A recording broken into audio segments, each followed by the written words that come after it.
saludo cordial. Estamos en un nuevo episodio de Piedra, Papel y Tinta. Hoy vamos a tratar dos temas que están marcando estos días en el país y en el mundo. Por un lado, la desgracia que ha vivido el mundo con este incendio terrible que hemos visto muchísimos en el planeta, en directo el incendio en Notre-Dame de París, en Francia. Y por otro lado, The Avengers, todo un conjunto de fanáticos que están esperando, hay un remolino alrededor de esto. Así que vamos a comenzar con Notre Dame y usted se queda con nosotros porque en la segunda parte Lucia Sauma le va a proponer una mesa de diálogo sobre The Avengers, este estreno y todo lo que en el imaginario se va plasmando. En el imaginario se ha plasmado Notre Dame. Ha habido un sentimiento universal de una joya arquitectónica, un referente para el mundo católico, un referente para el mundo en términos de una de las grandes construcciones, de las grandes edificaciones para la humanidad, con todo lo que eso lleva atrás o adelante o adentro, que es la literatura, el cine, el teatro, el mito, en fin, hay un mundo alrededor de esta construcción, hay un mundo o hay mundos alrededor de esta edificación. Para hablar de esto, me acompaña, está a mi derecha, Patrick Riba, francés, parte de la Embajada de Francia. Usted es consejero de Cooperación y Acción Cultural de la Embajada de Francia. Gracias por aceptar estar acá, Patrick. Gracias por la invitación, Claudia. Y a mi izquierda está Gastón Gallardo, lo hemos tenido varias veces en el programa, es mi arquitecto de cabecera. Gracias, Gastón, por estar acá. Arquitecto, docente de la UNSA, y me imagino que usted ha estado mirando, reconstruyendo también en su propio corazón. Ya no diré que es un tema puramente de arquitectura, lo debe tener usted Notre Dame en algún lugar de su corazón, porque para un arquitecto esta tiene que ser una pérdida muy sensible, ¿no? Gracias por estar acá. Gracias, Claudio, por la invitación. Bueno, una tarde para nosotros en Bolivia, una tarde de abril, se interrumpen las emisiones en los medios de comunicación y de pronto vemos France 24, Telesur, CNN, todos moros y cristianos con el lente en el corazón de París, en ese kilómetro cero, ahí desde donde se miden los franceses, desde donde miden sus distancias, desde donde se comprenden también. Había comenzado el fuego, estaban las llamas por doquier, los bomberos de un lado a otro, los turistas estupefactos, todo esto usted ya lo ha escuchado, ya lo ha visto.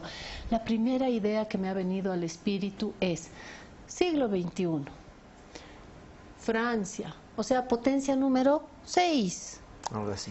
Estamos rodeados de tecnología, ya nos creemos dueños de todo, capaces de controlar todo, y resulta que como hace siglos nadie controla el fuego. Así que mucho siglo, mucha potencia, mucha tecnología, mucho celular, mucho todo, y nadie controla el fuego, Gastón.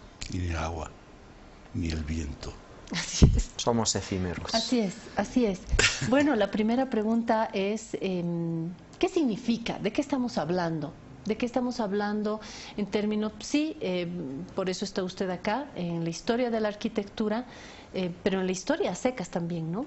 ¿Qué representa Notre Dame para un arquitecto como usted? A ver, para mí es muy importante el tema que planteas, o sea, porque Notre Dame es una joya que todos hemos visitado, que a todos nos ha emocionado, y que verla en medio del fuego a todos nos ha sacado una lágrima.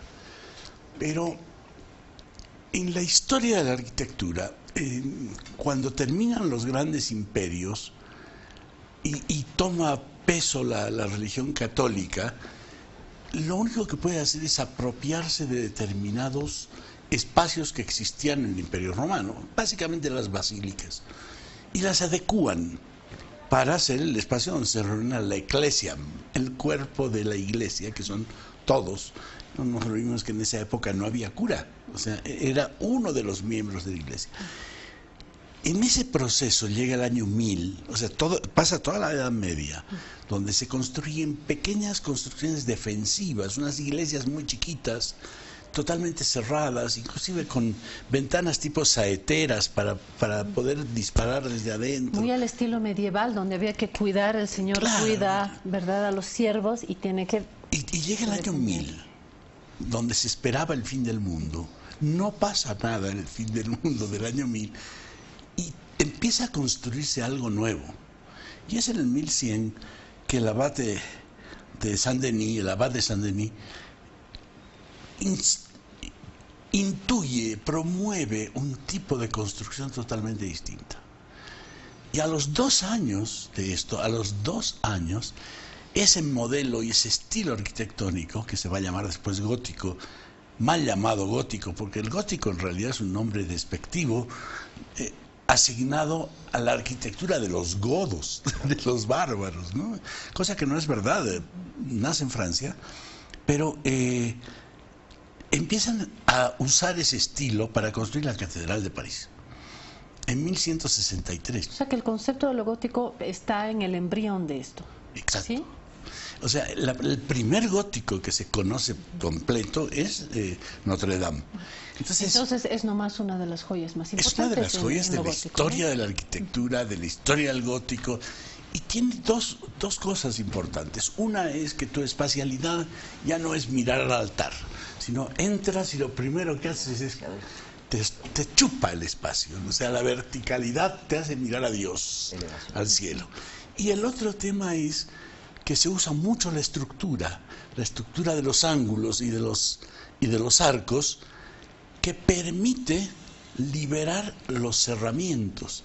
Y entonces, en vez de cerramientos de muros de piedra, de muros de masonería, de lo que sea, se puede poner vidrio. Y entonces la iglesia se llena de luz. Se ilumina. No solamente estás mirando hacia arriba, sino que se ilumina. Entonces, creo que esa es un poco la característica del gótico. Sí, porque nos acaba de dar como el punto de partida para un país que toma como referencia, decía, pero para un francés de hoy, Patrick, ¿qué significa? Sé que está consciente del valor arquitectónico, histórico, pero hay más, ¿no? Para un francés, ¿católico o no? Claro, indudable. Vimos ayer por televisión en Francia, estaban entrevistando a mucha gente en el atrio, enfrente de la catedral, donde justamente está este punto cero que mide las distancias de todo el país, es decir, el corazón de nuestro país está ahí mismo. Entrevistaban a muchos franceses que lloraban frente a esta catedral desfigurada, y muchos decían: yo no soy católico. Obviamente es un templo católico y hay que rendirle la importancia que merece como tal, pero más allá de eso es parte del corazón de los franceses, sin duda. Y de hecho lo dice el presidente Macron cuando llega al lugar, cuando más o menos se había controlado el fuego, llega y hace referencia a esto. Tiene él un pensamiento por los católicos en una primera instancia, un pensamiento por los franceses, por algo que es de ellos, y dice el presidente: así no hayan venido nunca, esto es de todos los franceses. Y más allá de este instrumento, digamos, de esta joya que tenemos en la historia, él habla de lo que, y Macron lo hace muy bien cuando habla de ese adicional, ¿no? Dice: tantas pinturas, tanta literatura, el imaginario, la historia, y va más allá y dice: nuestros tiempos están concentrados acá. Estoy más o menos recuperando lo que recuerdo, y dice: nuestras pestes, nuestras batallas, nuestras liberaciones, todo a partir de un lugar donde, ayer me comentaba también una francesa muy joven, me dice: a la Torre Eiffel los franceses no vamos, ahí van los turistas, pero a Notre Dame sí que vamos todos, ¿no? Entonces es un centro más allá de lo material, ¿no? Es cierto, pero creo que va más allá de las fronteras de Francia, porque a mí me ha conmovido muchísimo, Claudia, te lo digo con toda sinceridad, y quiero aprovechar el espacio para agradecerle las manifestaciones de solidaridad que hemos recibido de Bolivia, empezando por su primer mandatario, que ha tuiteado, ¿no?, sobre el hecho, y mucha gente, muchos bolivianos me han dicho: yo lloré ese día. Es decir, yo creo que además esta inmediatez que tenemos con la información, la vimos arder todos al mismo momento que los franceses la veían allá y que los bomberos intentaban apagarla, hace que todos tenemos parte es un poco parte de nuestra Notre Dame a todos nosotros que se ha quemado ese día. Se ha quemado en parte, y aquí vuelvo con el arquitecto, a ver, encontrar algo de consuelo y que diga, no todo está perdido, dirían en el rock argentino. ¿Quién dijo que todo está perdido? Evidentemente, la estructura de Notre Dame, que es una estructura de piedra, ha sobrevivido en general. Yo tengo mis dudas sobre algunos puntos. A mí me preocupa mucho especialmente los arcos ojivales de piedra que son sueltos, son aislados, digamos, se juntan en la cúspide, pero cada tramo tiene 4 pares de arcos ojivales que terminan en uno solo. Eso ha perdido toda la cubierta de madera, que es la que se ha quemado. Pero hasta dónde el calor de ese fuego ha debilitado las piedras, no lo sabemos, y lo vamos a ver menos desde La Paz que con los técnicos que están allá. Lo mismo sucede con joyas particulares, o sea, es el tema del órgano. El órgano de Notre Dame era una joya mundial de la música. Es porque se salvó. Era un órgano de 8.000 tubos. Y se salvó. Se salvó, inclusive se salvó el rosetón que está detrás, la vidriera quedó entera. Pero ¿cuánto de deterioro tendrán esos tubos por la cantidad de calor que han sufrido todas las horas del incendio? Ese es el tipo de cosas que tomará años en ir recuperando. Y es un poco lo que yo creo que Monsieur Ribad hablaba del dolor que se siente al ver no solo el incendio, es todo lo que hay detrás, no es solamente el ícono, la iglesia, las imágenes, sino es toda la historia de Francia metida ahí. Mi lado de psicóloga diría, la crisis es un momento, es una oportunidad, y me da esa sensación de ver, porque Notre Dame estaba ahí recibiendo, es uno, según dicen los artículos de prensa que he podido ver en estos días, el monumento más visitado en Europa. Y aquí voy a la otra dimensión y al otro concepto, que es el europeo. Decía que una crisis puede ser una oportunidad porque Notre Dame estaba ahí visitada, focoturismo, ya está.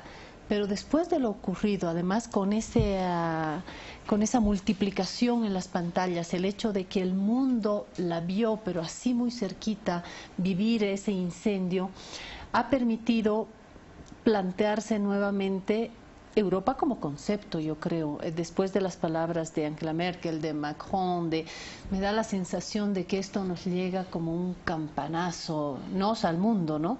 Y en particular a Europa, una Europa que está siendo también sacudida por las crisis y económicas y políticas antes de las elecciones, en medio de fenómenos como Brexit, de varios terremotos políticos, diría también económicos en Europa.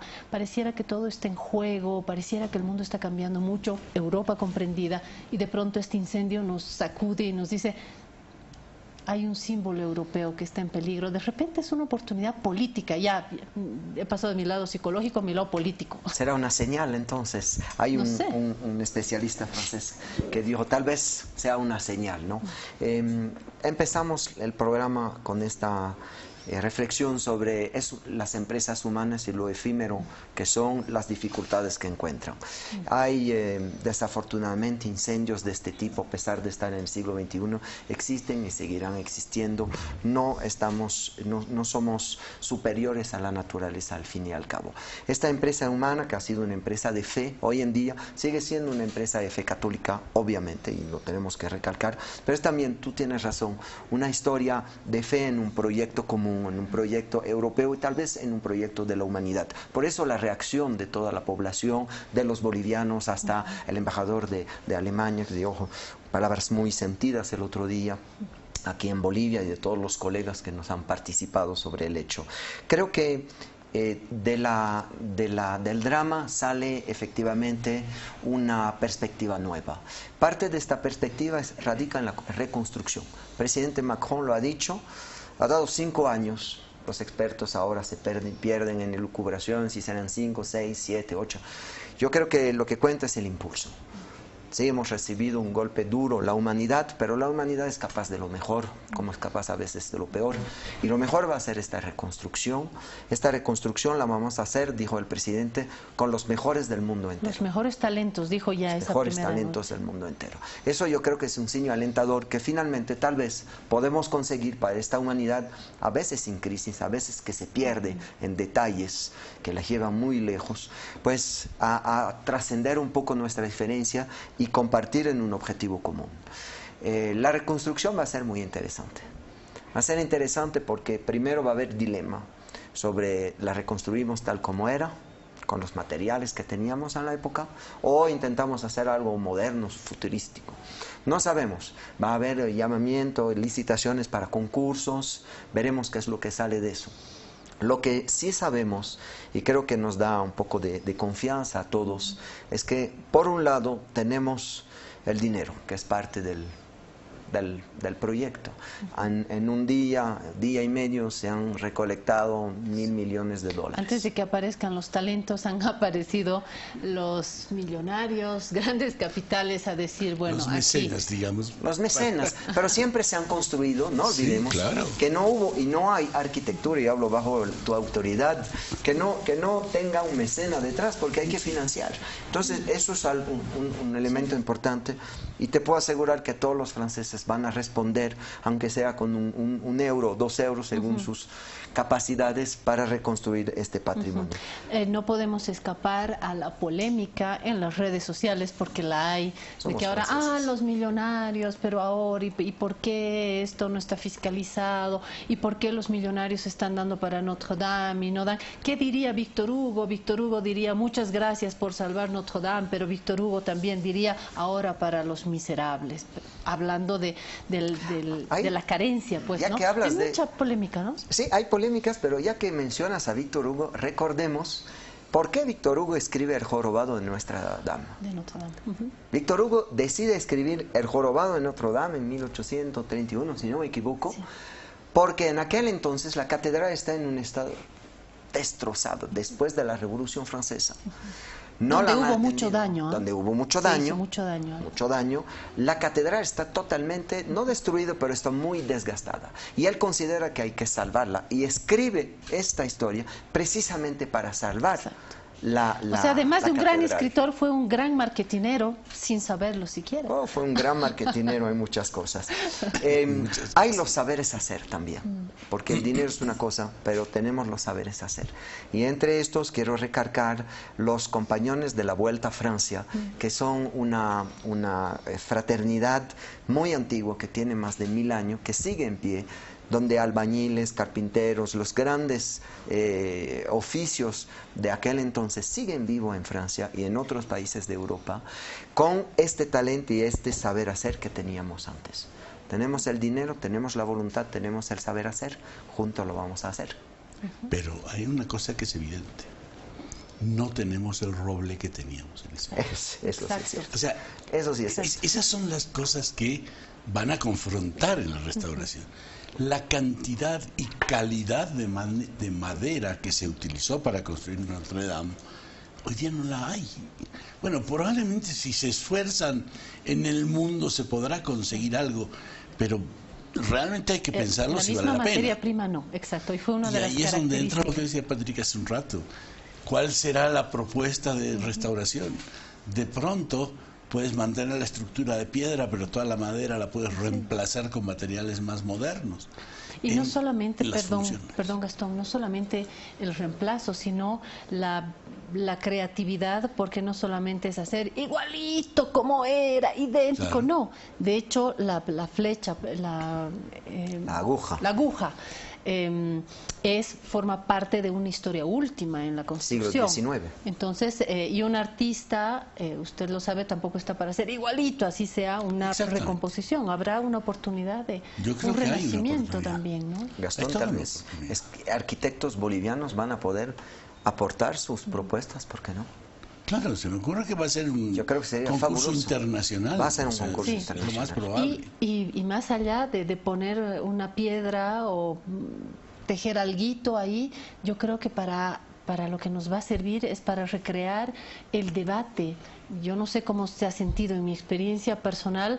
Notre Dame no estaba en mi agenda, yo estaba en mi vida loca, y después de esto me he vuelto a interesar, he vuelto a mirar, he revivido mis recuerdos, estoy youtubeando, estoy abriendo un par de libros, estoy hablando con mi hijo de esto. Se incendió, pero renació, por lo menos en mi pequeño hogar, y yo creo que en ese debate vamos a volver a recrear, y traerá consigo Notre Dame, traerá consigo los otros debates, no solamente el del imaginario, el político, el etcétera, etcétera. De repente es una oportunidad. Amanecí optimista. Tal vez tengamos en este mismo escenario a las diferentes propuestas bolivianas para Notre Dame en 2 o 3 años, quién sabe. Sí. Sería fabuloso. Así es. Y no hablamos tanto de la fe que está también ahí, sí. Y las muestras espontáneas en el lugar fueron muy interesantes también para ese mundo católico, ¿no? Que empezó católico y no católico, pero en parte inspirado por la fe. Hay alguna crónica que cuenta que una mujer empezó a gritar, y luego fue seguida por todo el mundo, y decía: la república es laica, Francia es católica, que en francés rima mejor, la république est laïque, la France est catholique. También. De tradición, indudablemente es un país de tradición católica, eso es indudable. Y además ocurre, signo del destino, tal vez, no sé, las vías del Señor son impenetrables, pero a pocos días de la Semana Santa. Sí, fue a una semana, exactamente a una semana. ¿Me pueden dar algunos datos sobre la dimensión de los daños materiales? Tiempos dijimos un poco, pero son muchos millones en la reconstrucción, ¿no? Me imagino que, y habrá que esperar para que alguien vuelva a hacer turismo, para que alguien vuelva a poner los pies ahí, tendrá que pasar ¿qué? ¿Cuántos millones y cuánto tiempo gastó? ¿Cuántos millones? No lo sé. Con la donación de los 1.000 millones ya te pone un poco la magnitud de lo que se debe hacer. Yo creo que las cosas que se pierden en el incendio no tienen valor económico, son realmente invaluables algunas cosas. Estaba viendo ahí estatua de Santa Teresa, algunas figuras particulares. En Francia están muy contentos y muy felices porque han recuperado la corona de espinas, los clavos, o sea, los instrumentos de la pasión del Señor. Entonces, pero por ahí esas cosas no son valuables, ¿no? Lo que hay que ver es qué se puede hacer.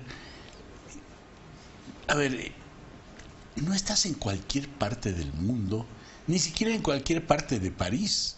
Estás en la Île-de-France. Es el corazón del corazón. El corazón del corazón. El puente te está llevando a la metro, a la alcaldía de París a 100 metros. A 300 metros está el Palacio Pompidou, el gran museo Pompidou. Trabajar ahí puede paralizar un montón de cosas en Francia. Entonces, creo que tiene sus inconvenientes de ese orden, que no los vemos todavía. Se van a ver cuando se empiece a trabajar. Lo que sí me parece es que es importante que hay un espíritu de que no se ha perdido lo que se podía haber perdido. Creo que el susto cuando empezó el incendio, cuando se vieron el tamaño de las llamas, cuando se veía que seguían las bombas de agua mandando agua al centro y no se imbutaba el fuego era enorme. Porque además tampoco se trataba de llevar baldes como sea, ¿no es cierto? No es apagar por apagar, se necesitaba una técnica también, ¿no? ¿Qué dijo Trump? ¿Quién me recuerda lo que dijo Trump? Trump pidió que manden aviones y helicópteros, que por qué no mandaban aviones y helicópteros con carga de de agua para soltar, como se hace con los incendios forestales. Pero esa es una carga de un material que destroza toda la estructura. La estructura hubiera desaparecido si hace una cosa de esas. Tal vez homenajear, como lo hizo el presidente hoy Macron en Francia, a los bomberos, 400 bomberos que tuvieron muchísimo valor de subirse a 90 metros de altura en un incendio total, 500 grados de altura llega el fuego.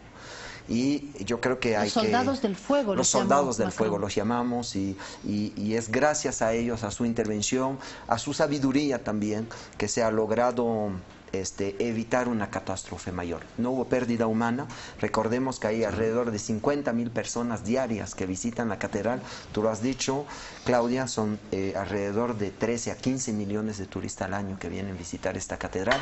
Todo el mundo ha sido evacuado en orden, incluyendo al personal que trabaja ahí, y gracias a Dios no ha muerto nadie en esta tragedia, y los bomberos han hecho una gran labor, sin duda. Sobre el origen no se sabe nada todavía, se ha descartado, ustedes me comentaban antes de iniciar este programa, que se ha descartado un atentado, pero que todavía no sabemos nada, ¿no? A mí me alegra mucho que por lo menos se haya descartado. Yo he sido de los primeros que ha pensado en el tema del atentado. Creo que todo el mundo, nadie se animaba a decirlo siquiera, ¿no? Sí. O sea, pero los medios ya nos han... Porque París ha sido golpeado por atentados terroristas hasta hace muy poco tiempo. Todos lo recordamos, todos tuvimos esto en mente. Ya está casi descartado, incluso hay videos que circulan de un famoso personaje que anda arriba de la catedral que hubiera hecho el incendio. Eso es un fake news totalmente que hay que desmentir. Se sabe que era simplemente el jefe de los bomberos de París que estaba dando la vuelta. Quasimodo no era. No, Quasimodo no estaba ese día en la catedral, y el jefe de los bomberos, mientras ardía, estaba dando vueltas para, pues, evaluar un poco la situación. Qué valiente. En todo caso, supongo que esto nos va a servir a volver a impulsar, porque cuando uno mira un poco lo que está sucediendo en las redes, en el mundo mediático en general, de los medios tradicionales y los no tradicionales, con lo último, uno ve una juventud también que se está interesando, informando, desinformando, reinformando, no importa, estamos todos ahí, y en el origen de esto que hay historias de amor, ¿no? O sea, que recupera uno, no solamente la joya gótica, no, es la cuna de una gran historia de amor. Yo quería comentarte algo, porque de acuerdo a lo que decía Patrick hace un rato, en realidad, o como tú lo comentabas, ahí estaba, antes del incendio ahí estaba, pero en realidad no estaba ahí Notre Dame. Notre Dame estaba en un proceso de deterioro, y había mucha crítica, y por eso es que se hace el trabajo de restauración, porque venía con proceso de mucha crítica.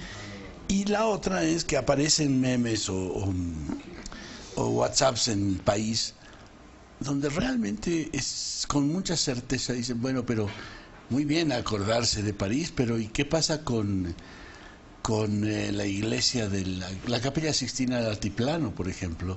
Abandonada. Totalmente Hicimos abandonada. un reportaje, volvimos a tomar la temperatura y abandonada, ¿cierto? Y hay mucha cosa que se está deteriorando en todo el mundo. Exactamente. En realidad es en todo el mundo. Y todos se dirán... Eso pasaba también en París. Y eso se dirán, comencemos por casa. Se acabó mi tiempo. Gracias Patrick Riba por su tiempo, por estar acá. Gracias Gastón Gallardo también por ayudarme a comprender mejor, a compartir este tema con nuestros amigos. Forma parte, sí, de Francia, de lo que nos cuestiona a todos. Voy a apropiarme de las palabras de Macron, que habla de Francia, pero yo creo que la podemos aplicar al mundo. Macron decía que se va a reconstruir, que de las cenizas se va a reconstruir, y desde mañana está el compromiso de volver a hacer. Y él decía, es el destino profundo, decía, es nuestro destino profundo, el destino profundo de los franceses. Yo le voy a quitar lo de franceses y voy a decir, es el destino profundo de la humanidad, en lo individual, en lo colectivo, reconstruir, renacer de las cenizas. De repente sirvió para eso. Aguárdenos, porque hablando de reconstrucciones, vamos a hablar de Avengers, que es la reconstrucción de los mitos de esta modernidad, de estos nuevos imaginarios. Lucía Sauma nos espera con un diálogo muy interesante. Aguárdenos, por favor.